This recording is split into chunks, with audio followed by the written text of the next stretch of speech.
Pronto, qui agenzia di viaggi, apparecchio qua su, ma sono anche un turno giù. Come posso aiutarla?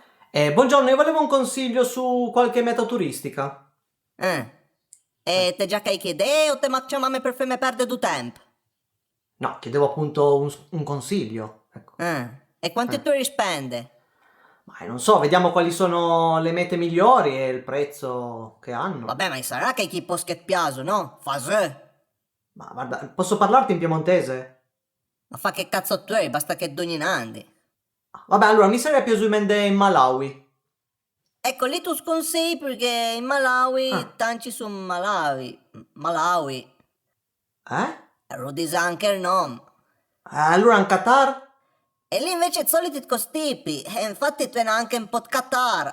Sento, ma piantoli di scherzè, va, dai. Bene, allora ti dici cosa ti piacerebbe a te, d'inturtu. Russo no, però vi intenti in posa di smangia bene. Allora ti prende alle Barbados.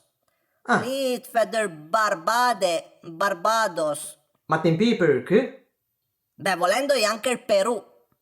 Ah, Perù, se n'è. no, ma ti te frega di fare, non rendi conto, sì. Ben, scusa, allora è un bel posto, ma il prezzo è un po' alto. Ah, Per ci pensa in casa interbale. e che postura è? E i Paesi Bassi. I Paesi Bassi, ma...